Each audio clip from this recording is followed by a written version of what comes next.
देखो भाई, ये मुद्रित चित्र प्रयोग जो हमने पढ़ा था वो अलग चित्र पढ़ लिया था। उससे हमको ये पता चल गया था कि केंद्र पे दीप्त बनेगा, सेंट्रल ब्राइट, और ऊपर नीचे डार्क, फिर उसके बाद उसको फर्स्ट डार्क कहते हैं, फिर उसके ऊपर फर्स्ट ब्राइट और नीचे भी फर्स्ट ब्राइट।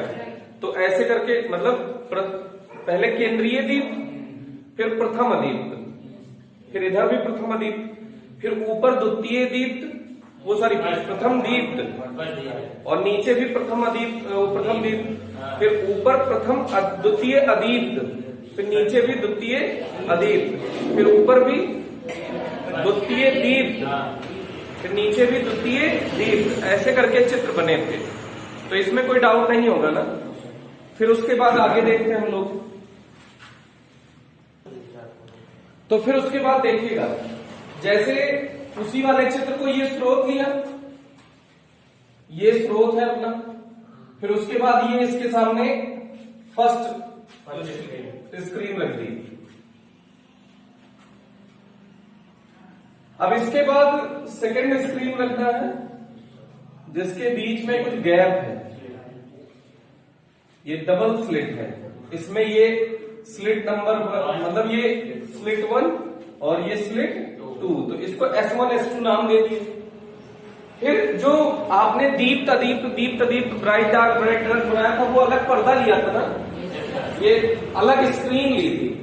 तो इसमें कितनी स्क्रीन यूज हो गई? 1 2 3, ठीक।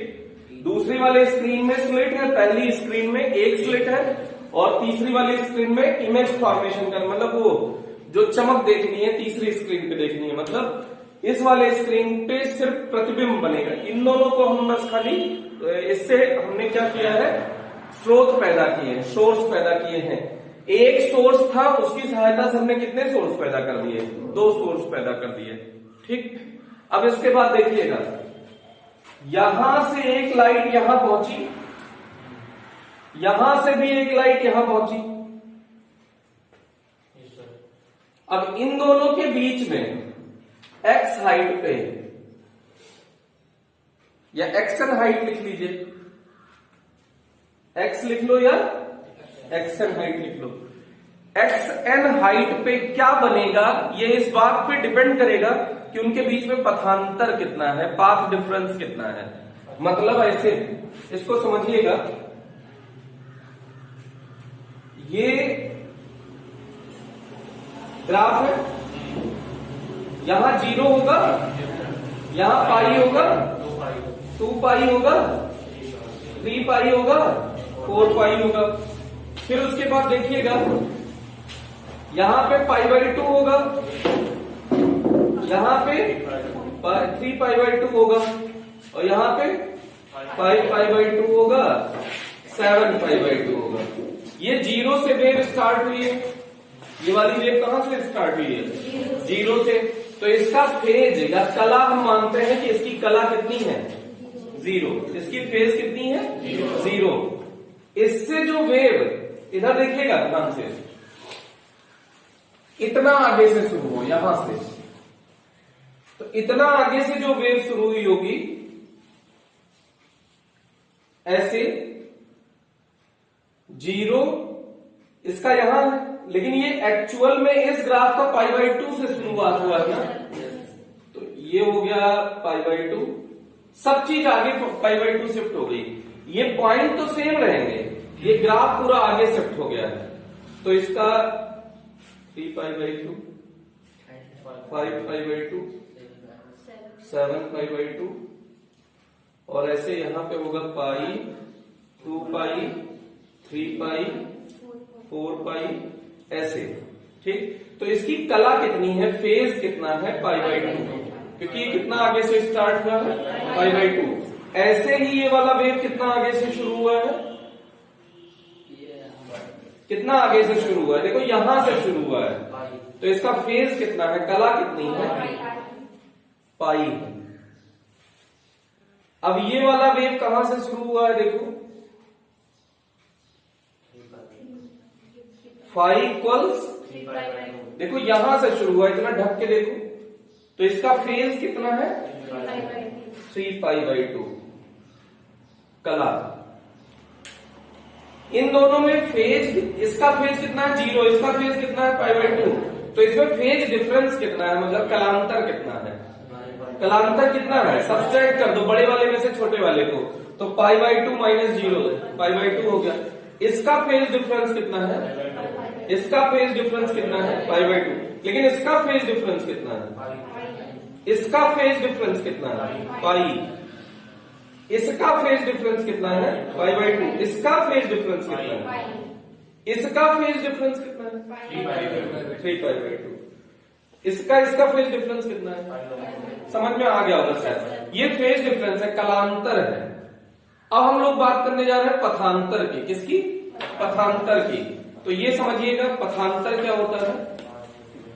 देखो अगर कोई दो वेव है,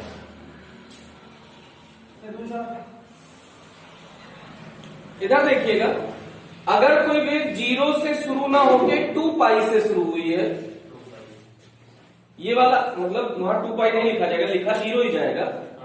मतलब हम ये बता रहे हैं अगर ये इतने से शुरू हुई है तो पता ही नहीं चल पाएगा ना, 0 और 2π। अगर 0 से शुरू हुई है 2π से शुरू हुई है तो ये पता ही नहीं चल पाएगा कि वास्तव में वेव 0 से शुरू हुई है या 2π से शुरू हुई है। मतलब देखो अगर यहां से शुरू करेंगे तो पता चल रहा है π/2 आगे है, यहां से शुरू करेंगे नीचे से तो देखो नीचे से शुरू किया तो पता चल रहा है π से है, और अगर ये यहां से आगे से शुरू करेंगे तो देखो इतनी नीचे से उठाएंगे ये देखो तो 3π/2 से ये पता चल रहा है।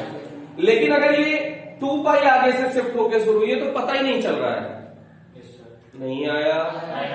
तो इसका मतलब इस वाले पॉइंट का और इस वाले पॉइंट का कला सेम है ना, फेज सेम है, तभी तो नहीं पता चल पा रहा है। तो देखो यहां पे इसका फेज और इसका फेज सेम है क्या, कला समान है तो 2π, लेकिन वो समान कला है, समान सेम फेज है। ये नहीं आया समझ में, नहीं आया ना, तो दुखट आया ना, क्यों, क्योंकि अगर ये 2π आगे से शुरू है तो तुम्हें पता ही नहीं चल रहा है ना। अरे पता चल रहा है, नहीं पता चल रहा है, नहीं पता चल रहा है। ऐसे ये वेव, अच्छा देखो ये और ये समान कला में है, सेम फेज में है, ऐसे ये और ये भी तो सेम फेज में है। अच्छा इसे और बात करते हैं, ये वाला भी तो सेम फेज में है, नहीं आया, नहीं आ रहा है ना। अच्छा ऐसे ये वाला और ये वाला भी तो सेम फेज में है, ऐसे। अब देखो बहुत, अब थोड़ा लार्ज लेवल पे, बड़े स्केल पे बात होने जा रही है।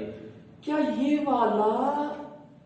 वाला सेम फेज में है, क्या ये वाला सेम फेज में है, क्या ये वाला भी सेम फेज में है, क्या ये वाला भी सेम फेज में है। अरे नहीं आया। तो जो तुमने आज तक केमिस्ट्री में डेफिनेशन पढ़ी थी, फिजिक्स में डेफिनेशन पढ़ी थी, इतना बढ़िया भी नहीं पढ़ा रहे कि सब गलत है। वो एक स्पेशल केस था, पाथ डिफरेंस का, लेमडा का, जो वेवलेंथ का आपने डेफिनेशन पढ़ा था, वेवलेंथ का डेफिनेशन था। देखो ऐसे चलो पूरा, श्रिंग इसको कहते हैं क्रिस्ट, और ये भी श्रिंग है। तो श्रिंग से श्रिंग के मध्य की दूरी को तरंगदैर्घ्य कहते हैं ना। कुछ लोग बौराए कहें नहीं, गर्त से गर्त, ट्रफ से ट्रफ, गर्त से गर्त के बीच की दूरी को तरंगदैर्घ्य कहते हैं। तरंगदैर्घ्य जानते हैं, wavelength, distance between trough to trough consecutive होना चाहिए, मतलब लगातार होना चाहिए, क्रमागत। दो क्रमागत श्रृंग के बीच की दूरी को क्या कहते हैं, तरंगदैर्घ्य। तो क्यों कहा, कोई कहने लगा दो क्रमागत गर्त के बीच की दूरी को भी तरंगदैर्घ्य कहते हैं। टू कॉन्सिक्यूटिव ट्रफ के बीच की जो डिस्टेंस है उसी को क्या कहेंगे, वेवलेंथ। चल जाएगा। तब हमारे से कोई सनकी आए कहीं ना, एक पूरा श्रृंग, एक पूरा गर्त, उसके बीच की दूरी को तरंगदैर्घ्य कहेंगे। ये सब पगलाए हैं, कितनी डेफिनेशन हम रट लें यार, एक बताओ तो रट लेना। केमिस्ट्री वालों को देखो, कभी भी केमिस्ट्री वाले यही बताएंगे, crest to crest distance wavelength, trough to trough की डिस्टेंस वेवलेंथ। तो ये कैसे हम, और फिजिक्स वाले आएंगे तो फिजिक्स वाले अपनी सहूलियत के लिए ये बताएंगे। पूरा एक पृष्ठ, पूरा एक तरफ, उसके बीच की जो दूरी होती है उसको तरंगदैर्घ्य कहते हैं। तो हम किसका वाला रटें, तो आज वाला जो रटेंगे वो सब जगह वैलिड है, जिंदगी के साथ भी, जिंदगी के बाद भी। कैसे? हम कह रहे हैं वे बिंदु जो समान कला में कंपन करते हैं, निकटतम होने चाहिए। The two nearest point which is in same phase. दो बिंदु जो समान कला में कंपन कर रहे हैं लेकिन निकट होने चाहिए, सबसे निकट, पास वाले। समान कला में कंपन करने वाले तो करोड़ों है ना, इसके साथ ये समान कला है कि नहीं है, उसके साथ ये भी तो समान कला में है, उसके साथ पड़ोसी भी तो होगा समान कला में, तो ऐसे बहुत सारे लोग समान कला में होंगे, सेम फेज में होंगे। अरे होंगे कि नहीं होंगे? नहीं आया। लेकिन तो जो सबसे निकटतम दो लोग हैं समान कला में, देखो ये और ये है क्या? अरे इन दोनों का फेज सेम है कि नहीं है? फ्यूज हो रहा? इन दोनों का फेज सेम है कि नहीं है? नहीं है। पता नहीं चला कौन सा नशा करता है। इस वाले का फेज सेम नहीं है यार। मैं कह रहा हूं इसकी फोटो यहां बना दी, पता चल रहा है तुमको? नहीं पता चल रहा है ना? एक ही जैसा तो ब्रांड है। तो यहां से यहां अगर ये वाला कण ले लिया जाए, ये वाला कण ले लिया जाए, अगर ये बहुत सारे कण छोटे छोटे हो तो इसका कला सेम है कि नहीं, फेज सेम है कि नहीं? बोल। तो हमने कहा इस वाले का इस वाले से सेम है, इस वाले का इस वाले से भी तो सेम है, और इस वाले का इस वाले का भी तो फेज सेम है। होने तो इसका पड़ोसी से भी सेम है, इसका, इनका, इनका, इनका, इन तीनों का फेज सेम है। लेकिन जो सबसे नियरेस्ट है, पास है, वो कौन कौन है? यही तो है। तो देखो क्रिस्ट के बीच की डिस्टेंस वेवलेंथ हो गई कि नहीं?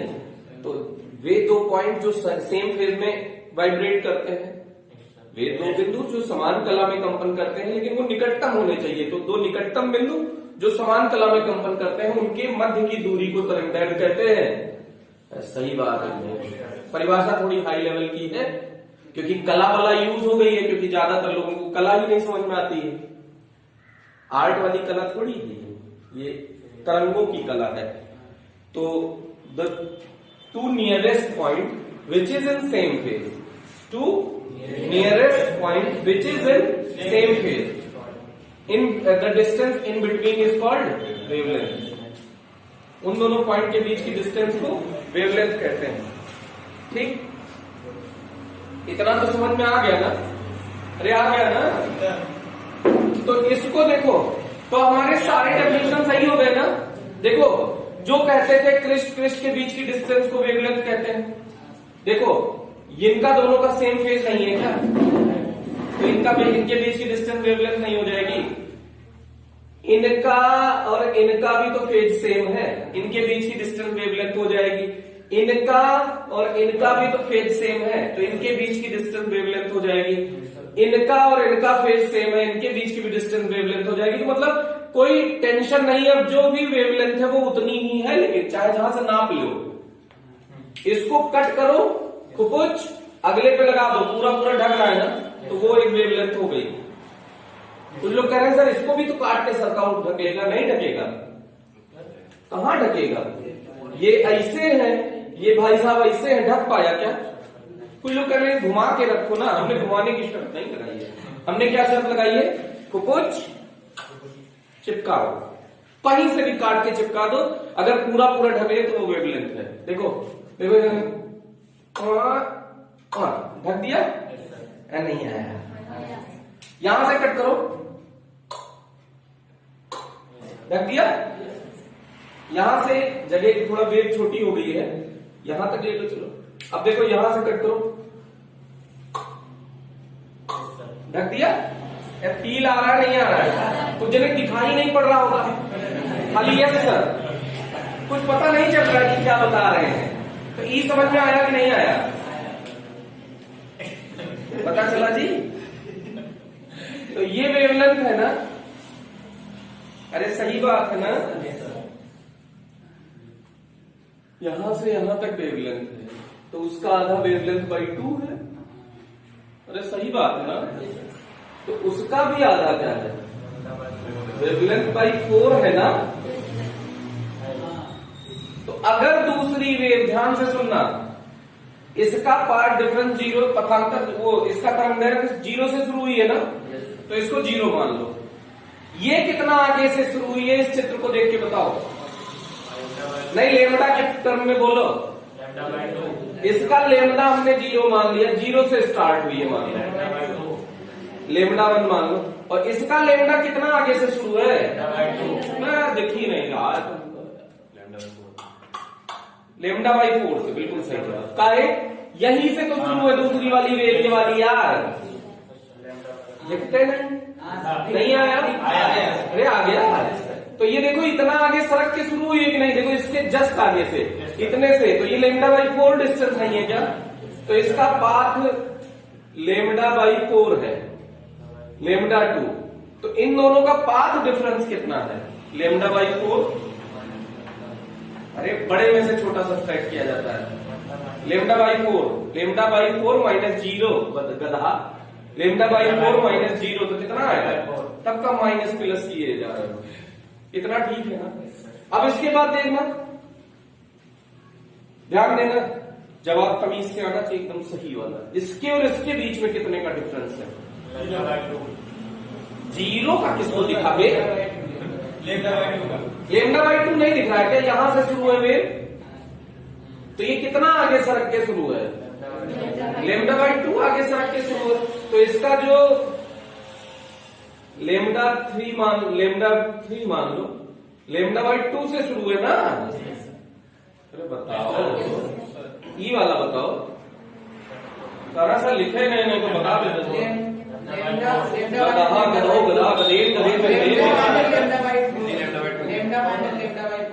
लेमडा माइनस लेमडा बाई 4, बहुत सही चिपका ले गए दोस्त।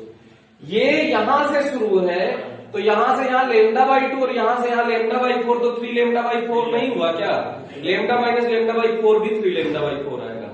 लेकिन इन्होंने सोचा कि चिपकाओ झम से, क्यों, इतना लेमडा दिख रहा है, इतना लेमडा बाई 4 दिख रहा है, तो उसने सब्सट्रैक्ट करके झम हुआ आंसर दिया 3 लेमडा बाई 4, नहीं आया। तो इसका लेमडा 4 कितना है भैया, 3 लेमडा बाई 4। अब ये सब समझ में ही नहीं आया आपको, अरे आया, तब अब कुछ लोग कह रहे हैं बड़ी मुश्किल से तो फेज डिफरेंस आया था, कलांतर आया था, अभी पथांतर भी रटेंगे तो कैसे काम चलेगा ना, अरे सही बात है ना। तो हमने ये सोचा इसका जुगाड़ बना दिया जाए कि एक रटो दूसरा अपने आप निकल जाए। क्या जुगाड़ बनाया जाए, एक रटो दूसरा अपने आप निकल जाए। तो पहले ये समझने के लिए हमने नौटंकी बताई है, अगर ये समझ गए हैं तो इसके बाद हम से एक ट्रिक बताएंगे और सारे आंसर उसी से, लेकिन फॉर्मूला रटा होना चाहिए। तो फॉर्मूला देखो, इधर देखो, इधर देखो, देखो इतना सुंदर बात करने जा रहे हैं। क्या ये 2 पाई है, क्या ये 2 पाई है, तो 2 पाई आगे से मान लो ये शुरू हो, तो ये 2 पाई में जो पाथ डिफरेंस है वो कितना है, लेमडा। अगर 2 पाई डिस्टेंस है, फेज है, 2 पाई फेज है, तो उसमें पाथ डिफरेंस कितना होता है, लेमडा। 2 पाई फेज में पाथ डिफरेंस होता है, फिर से बोलो, 2 पाई में होता है लेमडा की नहीं, ये 2 पाई है, ये वही तो लेमडा है यार, सही बात है कि नहीं। अगर यहाँ पाई के टर्म में लिखोगे तो 2 पाई नहीं लिखोगे क्या, तो 2 पाई में है लेमडा, 2 पाई में है लेमडा, 2 पाई फेज में कला में कितना है, लेमडा। तो वही बचपन वाला आ जाओ, 1 रुपए में 3 पेंसिल, 4 रुपए में कितनी पेंसिल, ऐसे पूछते थे ना, तो 1 में कितना, सुनो ऐसे पूरा पूरा बोलो, 2 पाई फेज में ये पाथ कितना है, लेमडा। 2 पाई फेज में पाथ कितना है, लेमडा। 2 पाई कला में है, कला कोण में है पाथ, वो पथांतर लेमडा। तो एकांक में लेमडा अपॉन 2 पाई नहीं हो जाएगा क्या, एकांक में लेमडा अपॉन 2 पाई, पक्की बात, पक्की बात। ये एकांक कला कोण में है पथांतर लेमडा बाई 2, ये पथांतर लेमडा बाई 2 है पाथ डिफरेंस। यूनिट में कितना हो जाएगा पाथ डिफरेंस, लेमडा अपॉन 2 पाई। अगर 2 पाई फेज में है लेमडा तो यूनिट में हो जाएगा लैम्डा अपॉन 2 पाई। पाथ डिफरेंस है, ये पाथ डिफरेंस है, इसको रटो दिमाग में बिठाओ, ये पथांतर है। सही बात है। तो कुछ फाई हो, क्या हो, कुछ फाई हो, हमको फाई की वैल्यू नहीं पता, जो फाई की वैल्यू मिलेगी रखते चले जाएंगे, क्योंकि फेज की नॉलेज अच्छी है तुमको, पाथ की नॉलेज उतनी अच्छी नहीं है। किसी एक की नॉलेज अच्छी होनी चाहिए, किसी एक की नॉलेज कम हो तो उससे उसका काम चल जाएगा। तो फेज इसका कितना है, अगर फाई फेज हो, कुछ फाई कला हो, तो पथांतर कितना हो जाएगा, पाथ डिफरेंस कितना हो जाएगा, lambda upon 2 pi into phi. 2 रुपए में 3 पेंसिल, 2 रुपए में 3 पेंसिल, 1 रुपए में इतनी पेंसिल, तो 5 रुपए में कितनी पेंसिल, ऐसे होता था कि नहीं होता था? बोलो भाई, पक्की बात, इतने में डाउट नहीं है ना, नहीं है ना। अब देखो ये फॉर्मूला, ये जो आया है रिजल्ट, ये किसका है, पथांतर। देखो इसको हम बार बार कह रहे हैं, 2 पाई में पथांतर है लैम्डा, तो एकांक में पथांतर है लैम्डा बाई 2, तो फाई में पथांतर है, ये पथांतर है lambda upon 2 pi into phi. पथांतर को जनरली ऐसे डेल्टा से रिप्रेजेंट करते हैं। किससे रिप्रेजेंट करते हैं, डेल्टा से रिप्रेजेंट करते हैं। चल जाएगा, तो चल जाएगा, पक्की बात ना। तो ये डेल्टा का फॉर्मूला आपको मिल गया क्या, डेल्टा का फॉर्मूला मिल गया कितना, lambda upon 2 pi into phase difference.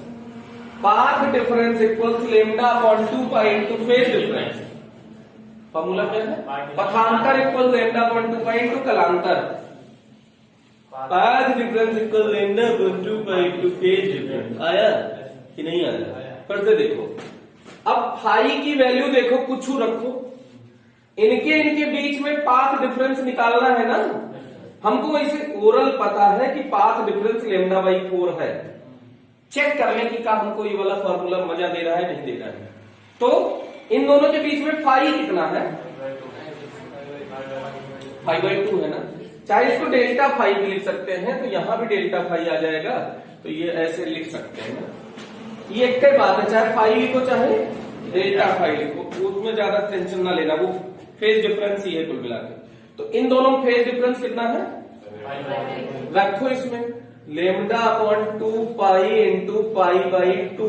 पाई से पाई कैंसिल, लैम्डा बाई 4 आया। क्या आंसर अपना लैम्डा बाई 4 था। कुछ चेक हुआ, और चेक करते हैं, इन दोनों में फेज डिफरेंस कितना है, इनमें और इनमें फेज डिफरेंस, कलांतर, कलांतर कितना है, पाई। तो यहां पाई रखो, तो लैम्डा बाई 2 आया था।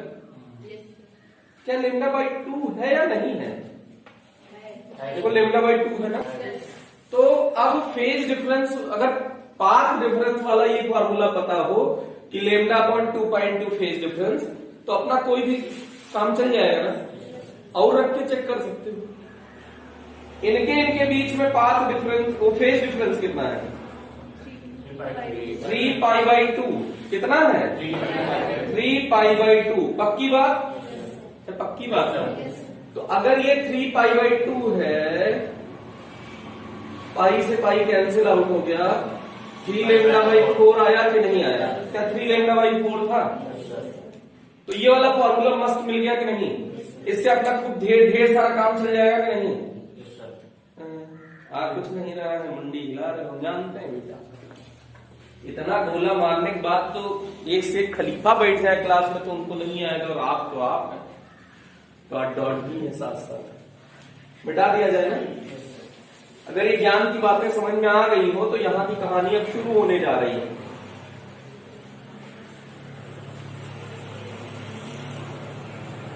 एक दो नौटंकी और सिखाएंगे।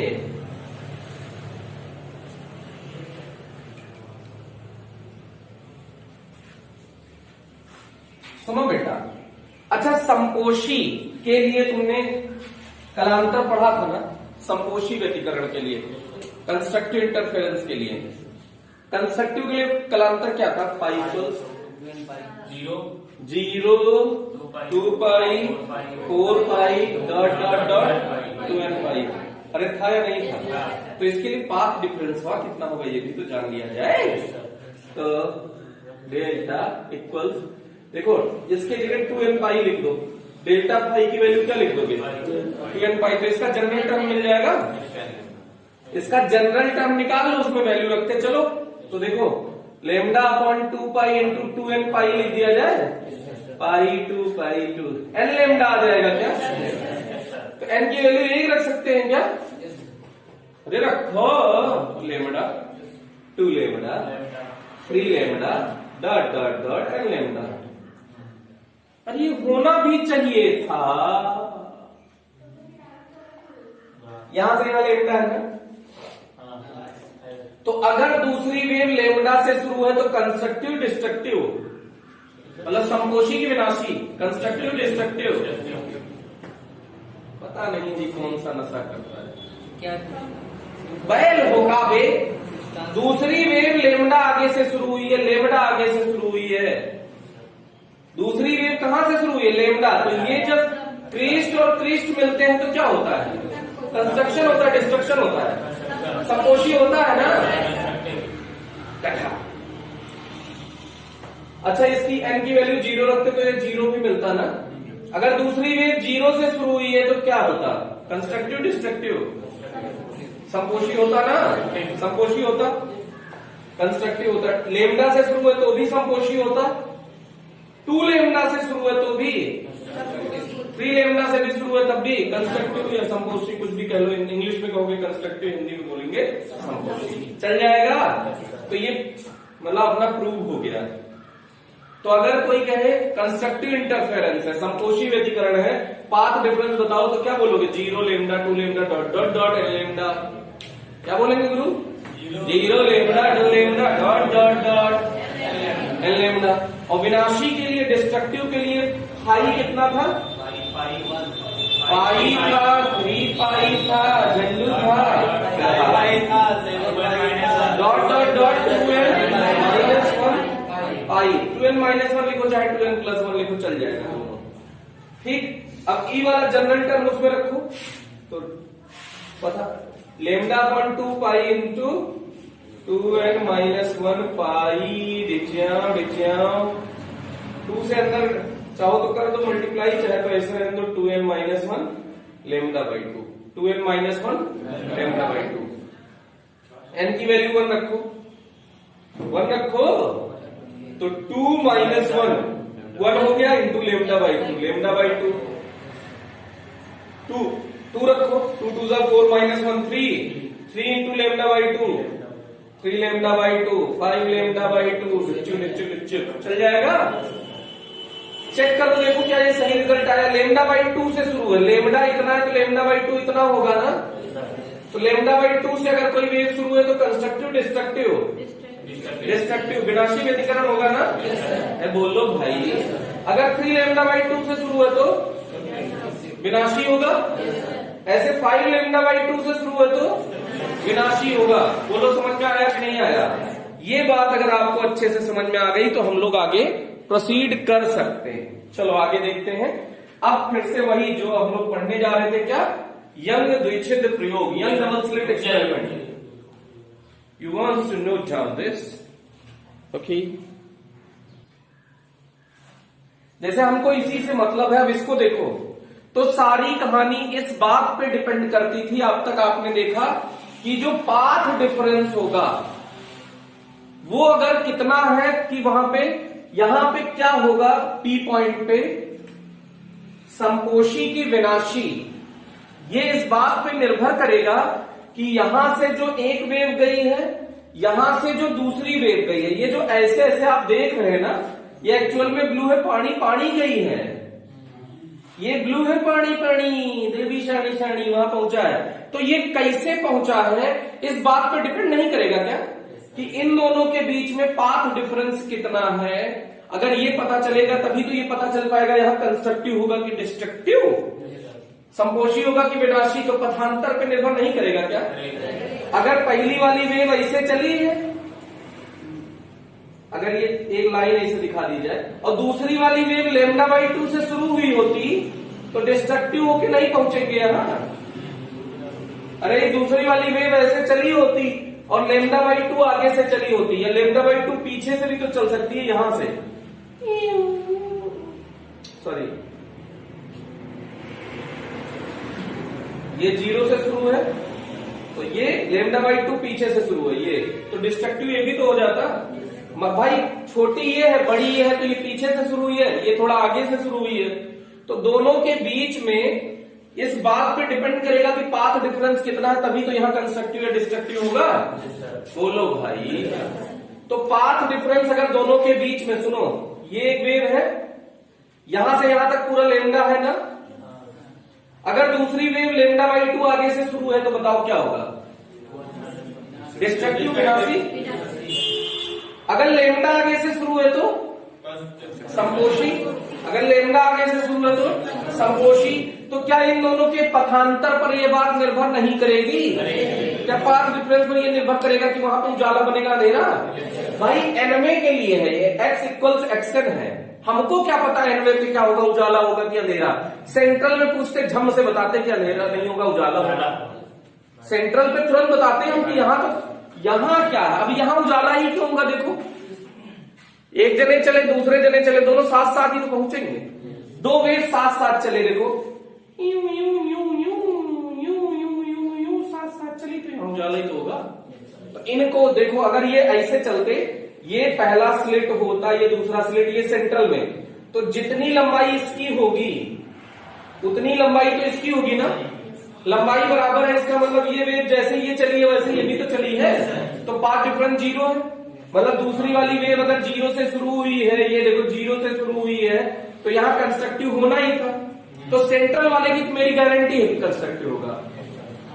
लेकिन यहाँ पे बीच में ऐसे शुरू हुआ था, देखो bright dark bright dark bright dark bright, पता नहीं यहाँ क्या मिलेगा, पता नहीं ब्राइट मिलेगा कि डार्क मिलेगा, हमको क्या पता। तो इसका मतलब हमको क्या निकालने की जरूरत है? Path difference. क्या निकालने की जरूरत है? पथांतर। क्या निकालने की जरूरत है? पथांतर, पाथ डिफरेंस। तो यह क्या उसी की कैलकुलेशन शुरू करनी है? यस। तो समझ में आया कि क्या नौटंकी करने जा रहे हैं हम लोग। ये बोर्ड के लिए महत्वपूर्ण नहीं है, बहुत महत्वपूर्ण है। कितना महत्वपूर्ण है? बहुत महत्वपूर्ण है। अगर आज तक दुनिया में 10 एक्सपेरिमेंट उठाए जाए, करोड़ों हो चुके हैं, कितने हो चुके हैं? करोड़ों से भी ज्यादा हो चुके हैं एक्सपेरिमेंट, और उसके टॉप 10 एक्सपेरिमेंट उठाए जाए कि जो सबसे सुंदर 10 एक्सपेरिमेंट है, तो उस 10 में यंग डबल स्लिट एक्सपेरिमेंट। जलवा है इसका कि नहीं भाई का? तो भाई का जलवा है तो एग्जाम में पूछा जाएगा कि नहीं? बोलो भाई, वही तो पूछा जाता है जिसका जलवा होता है। इसने फिजिक्स के सोचने का तरीका ही बदल दिया भाई, तो क्या जलवा नहीं है इसका? बोलो। पहले कुछ लोग न्यूटन बाबा के अकॉर्डिंग सोच रहे थे, यंग डबल स्लिट एक्सपेरिमेंट आया, अब सब वेव के फॉर्म में पूरा फिजिक्स सोचने लग गए। तो क्या इसने फिजिक्स को सोचने का डायरेक्शन ही चेंज कर दिया? तो क्या ये एग्जाम के लिए इंपॉर्टेंट है? बहुत इंपॉर्टेंट है, बहुत इंपॉर्टेंट। तो इसलिए उसको इतना ही सीरियसली देखेगा। ये इतना मिटा देते हैं क्योंकि हमको इसका काम नहीं है, डेरिवेशन के लिए जगह कम पड़ रहा है, तो इसलिए इतना मिटा दिए। आपको डायग्राम में ऐसे नहीं करना है कि बना के मिटा देना है, वो बनाए रखना है, ठीक है। तो सुनो, अच्छा इनकी लंबाई S1P, बोर्ड पे देखो, S1P और S2P, सही बात है। अच्छा ये बताना भूल गए, दोनों स्क्रीन के बीच की डिस्टेंस कैपिटल डी है और दोनों स्लिट के बीच की डिस्टेंस स्मॉल डी है। दोनों स्लिट के बीच की डिस्टेंस कितनी है? Small D. तो इसका मतलब है इतना क्या हो जाएगा? d/2 हो जाएगा क्या बेटा? ये भी d/2 हो जाएगा क्या? तो सुनो, जैसे दो लोगों में लंबाई के अंतर से ही तो पता चल रहा है कि वहां कंस्ट्रक्टिव होगा डिस्ट्रक्टिव, पथांतर से ही तो पता चलता है। तो पथांतर निकालने का क्या तरीका? जैसे दो लोगों की लंबाई में अंतर पता चल जाए, अगर वो लेमडा के बराबर है तो कंस्ट्रक्टिव होगा, λ/2 के बराबर है तो डिस्ट्रक्टिव होगा। आ ही नहीं रहा यार। तो दो लोगों की लंबाई निकालने का दो तरीका होता है। जैसे मेरे बगल में ये पेन खड़ा है और मैं खड़ा हूं, पूछे कोई कितना लंबा है कौन है? क्या पूछे? कौन कितना लंबा है? तो दोनों लोग अगर एक पॉइंट पे है, लास्ट एंड दोनों का एक पॉइंट है, तो इसके नीचे वाले एंड से मेरे खोपड़ी पे परपेंडिकुलर डाल दो लंब, इतना तो दोनों का है, बाकी मेरा नाप के बता दो कि दोनों की लंबाई में इतना अंतर है। या ऐसे सोचो, मेरे बगल में एक कंधे के बराबर एक लड़का खड़ा है। कोई पूछे कितना लंबा है तुम इनसे, तो क्या करोगे? एक तो मीटर लेके इनको नापो, हमको नापो, दोनों घटाओ, एक तरीका। दूसरा तरीका, इनकी खोपड़ी से मेरे ऊपर परपेंडिकुलर ड्रॉ कर दो। भाई इतना तो दोनों है ना, उसके ऊपर का नाप। एक तरीके से हम लोग विवर्तन पढ़ेंगे, डिफ्रैक्शन, और एक तरीके से ये पढ़ने जा रहे हैं यंग डबल स्लिट एक्सपेरिमेंट। तो कुल मिला के हमको चाहिए पथांतर, पाथ डिफरेंस, मतलब S2P में से अगर S1P घटा दिया जाए, सोचो S2P की लंबाई में से अगर S1P की लंबाई घटा दिया जाए तो पता चल जाएगा ये कितना लंबा है ना। अगर इसकी लंबाई लेमडा के बराबर है तो कंस्ट्रक्टिव, λ/2 के बराबर है तो डिस्ट्रक्टिव, 2 लैम्डा के बराबर है कंस्ट्रक्टिव, और 3 λ/2 के बराबर है तो डिस्ट्रक्टिव। ऐसे हो जाएगा। बोलो समझ में आया? तो अब कहानी शुरू की जाए। तो देखो, इसकी लंबाई निकालनी है बड़े भैया की, तो क्या हमको ये बेस पता है? क्या ये पाइथागोरस बाबा को याद कर पा रहे हैं आप? ये देखो कितना सुंदर ट्रायंगल है। अरे है या नहीं है? क्या ये भी बहुत सुंदर ट्रायंगल है? अरे बहुत सुंदर है भाई, अरे बहुत सुंदर है कि नहीं है? पक्की बात, पक्की बात। तो देखो ये वाला जब S2P निकालना हो तो ये कर्ण है क्या? हाइपोटेनस, कर्ण का वर्ग बराबर लंब का वर्ग प्लस आधार का वर्ग, इनका निकल जाएगा लंबाई। ऐसा ही बात है। ऐसे ही S1P का निकालना है तो this square plus this square हो जाएगा क्या? पाइथागोरस बाबा बहुत मदद करने वाले हैं। सही बात है। तो अब देखते हैं, आप लोग हवा में बताने का कष्ट करें क्या? कष्ट करें। देखिए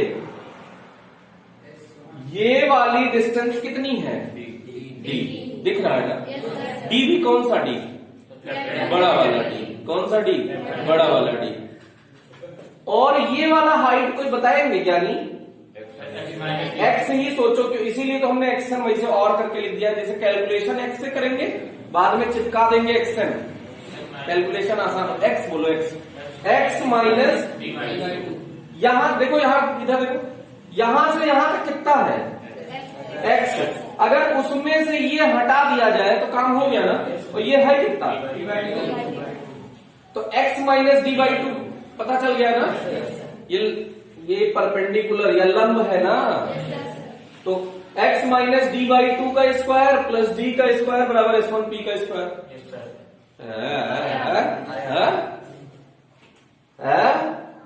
S2P का स्क्वायर क्या होगा? d का स्क्वायर प्लस, यहां से यहां तक कितना है? x प्लस d/2 ना, है या नहीं है? इसका होल स्क्वायर भी तो करना पड़ेगा। इसका स्क्वायर तो x प्लस d/2 का होल स्क्वायर प्लस इसका स्क्वायर d का स्क्वायर इक्वल्स S2P का स्क्वायर। बोलो सही बात है कि नहीं? सही बात है। और अगर S2P का होल स्क्वायर में से S1P का होल स्क्वायर सब्ट्रैक्ट कर दें तो पार्ट डिफरेंस मिलने लगेगा। तो इसी की कैलकुलेशन, तो बोर्ड पे बोले आप पहले S2P निकाला जाए ना, क्या चल जाएगा? तो बोलो भाई S2P का होल स्क्वायर, बोलो S2P का होल स्क्वायर इक्वल्स, बोलो capital D square plus x plus d/2 का होल स्क्वायर। ये चल जाएगा। ये किसका लिखा है? S2P का। इनको एक ब्रैकेट में कर दिया जाए, लगे हाथ यही S1P का होल स्क्वायर कर लिया जाए। आप अलग अलग स्टेप में कर सकते हैं, फिर बाद में सब्सट्रैक्ट कर दीजिएगा, चल जाएगा बेटा। तो माइनस S1P का होल स्क्वायर किए तो यहां भी तो माइनस करना पड़ेगा। S1P की वैल्यू बोलो होल स्क्वायर की, कैपिटल D स्क्वायर ऐसे बोला करो, प्लस स्मॉल d/2 का होल स्क्वायर। बोलो सही बात है कि नहीं? इतने में कोई कष्ट हो तो बोल दो, पक्की बात है। बस अब तो फिजिक्स खत्म, अब मैथ शुरू होने जा रही है। a प्लस b का होल स्क्वायर, पहले d स्क्वायर रहने दो और a प्लस b का होल स्क्वायर ओपन करो, x square plus D square by 4 बोलो प्लस 2x डी बाई 2 चल जाएगा। इनका तो खेल हो लिया ना, माइनस इनका भी खेल कर दो, D square plus x square plus D square by 4 minus 2x D by 2 चल जाएगा। 2 2 2 2 गया। अरे सही बात, अभी नहीं, अब माइनस से मल्टीप्लाई करो, नहीं कुछ लोग हार्ट अटैक में मर जाएंगे बेटा अगर एक स्टेप में उड़ा दिया। देखो यहां से मुड़ देखो तो ये माइनस होगा, ये माइनस होगा, ये माइनस होगा, ये प्लस होगा, डिचू डिचू डिचू। लेकिन कुछ लोग तो कहेंगे अरे D square plus x square plus D square by 4 plus x D चलेगा।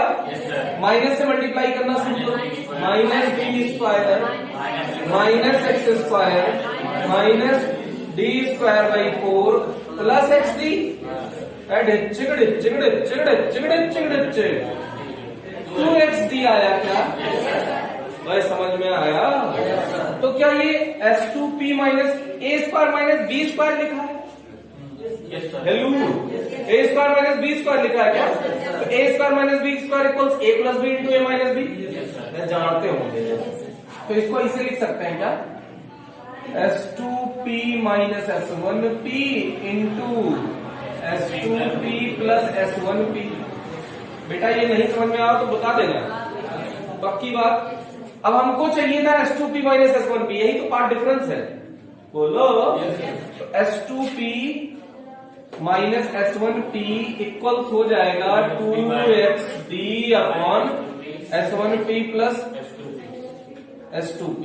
अब सुनो, अब नौटंकी शुरू होने जा रही है, ज्ञान की बात की जाएगी। ये D है मीटर की कोटि का, मतलब इसकी डिस्टेंस मीटर के इक्विवेलेंट है, लगभग कुछ मीटर में है, 1 मीटर 2 मीटर समथिंग समथिंग। और ये D है मिलीमीटर, मिलीमीटर बोले तो चुन्नी सी, मिलीमीटर इतनी सी होती है। तो सुनो, ऐसे रियल फोटो बनाते हैं यहाँ पे।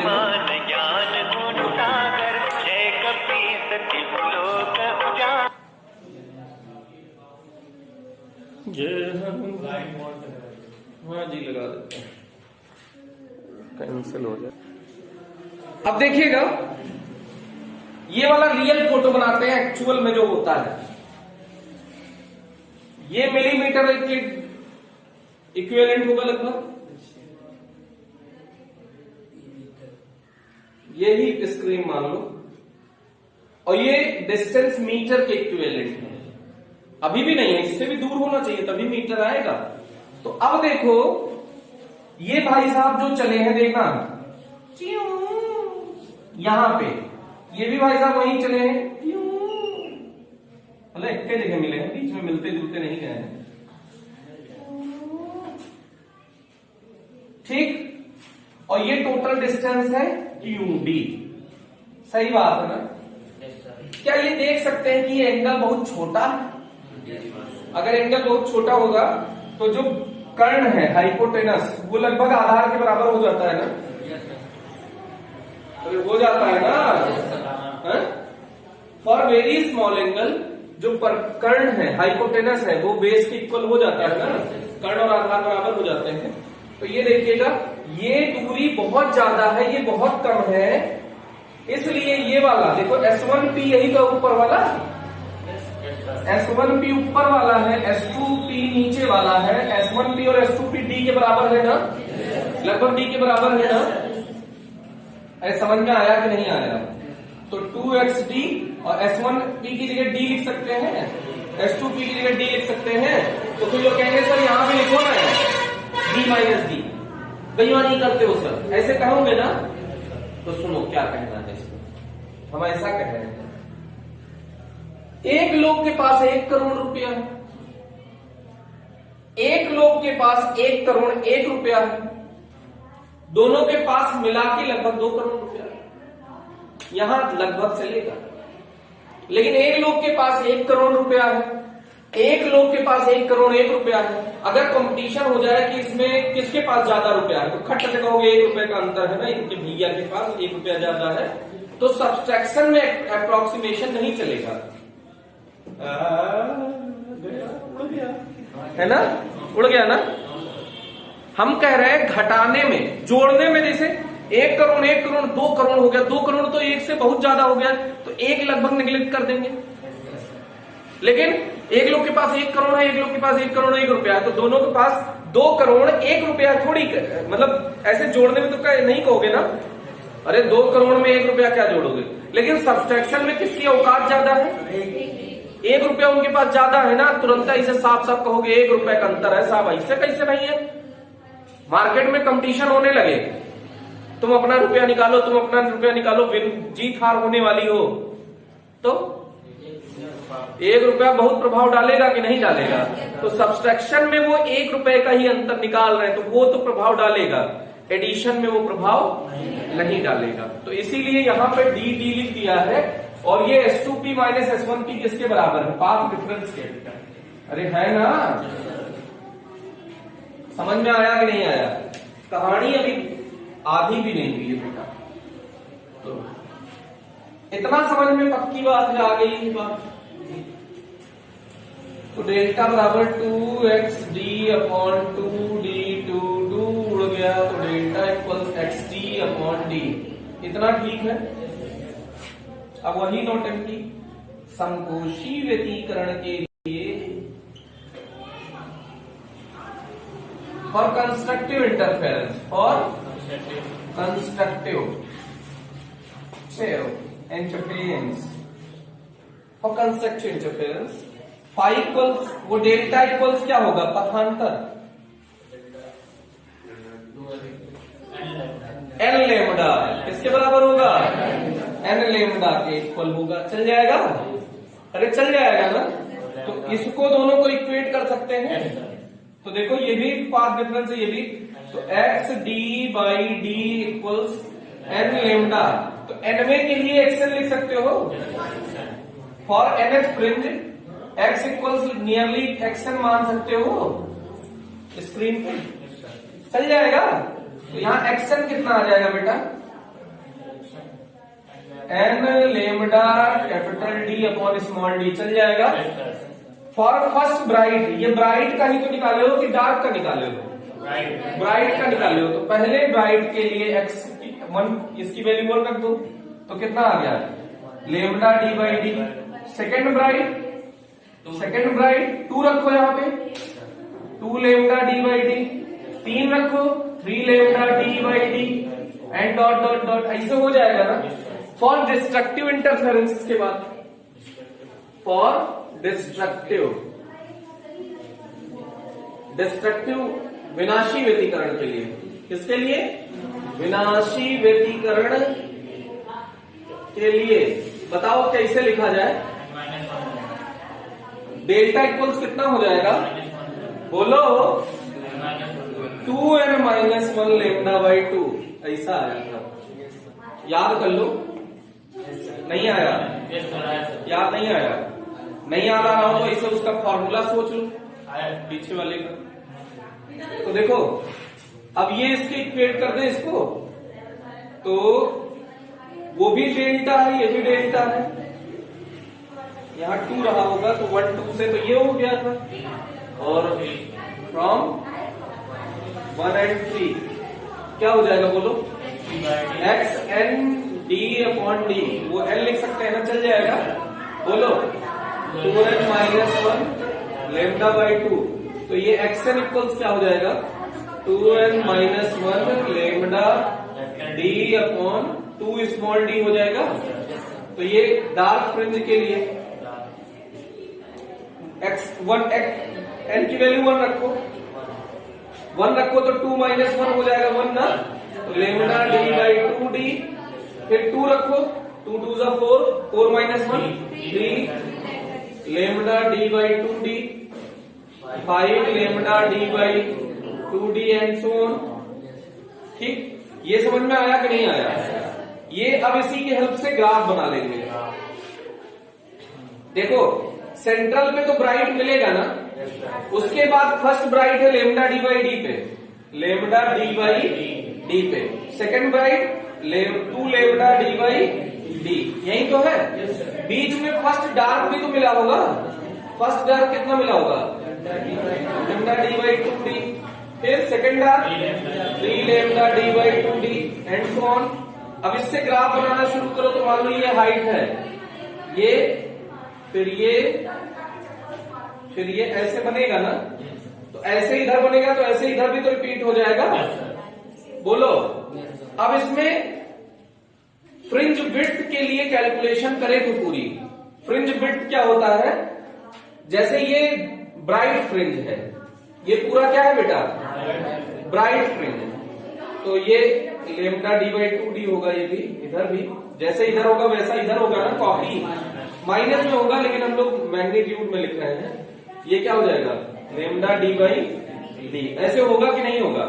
तो अब इसके लिए हम लोग फ्रिंज विड्थ निकालते हैं, फ्रिंज चौड़ाई, ये पूरा डेरिवेशन किसके लिए चल रहा है, फ्रिंज चौड़ाई का व्यंजक। तो फ्रिंज चौड़ाई निकालने के लिए होता है, देखो ये दीप्त है ना, ये ब्राइट है ना, तो ब्राइट कैसे बना है, ये डार्क है ये डार्क है, अरे अंधेरा ही तो है, ये भी अंधेरा है, तो दो क्रमागत अंधेरों के बीच की दूरी को दीप्त फ्रिंज की चौड़ाई कहते हैं ना। 2 कॉन्जिक्यूटिव डार्क के बीच की डिस्टेंस को ब्राइट फ्रिंज बोलते हैं कि नहीं, क्या नहीं आया, नहीं आया ना, ये डार्क है ये डार्क है, इसके बीच की डिस्टेंस निकाल लोगे तो ब्राइट नहीं मिल जाएगा, तो कोई भी 2 कॉन्जिक्यूटिव डार्क निकाल लो तो उसके बीच की डिस्टेंस क्या हो जाएगा ब्राइट, और 2 कॉन्जिक्यूटिव ब्राइट निकाल लो, देखो ये ब्राइट है ये ब्राइट है, इसके बीच की डिस्टेंस ये डार्क नहीं है क्या, ये डार्क ही तो है, तो 2 कॉन्जिक्यूटिव डिस्टेंस के बीच की डिस्टेंस क्या हो जाएगी डार्क फ्रिंज। समझ में आया कि नहीं आया, तो इसका कैलकुलेशन हम नेक्स्ट चैप्टर में दिखा देंगे कि किस तरह आ चुके हैं ना। तो आज के लिए इतना ही, थैंक यू।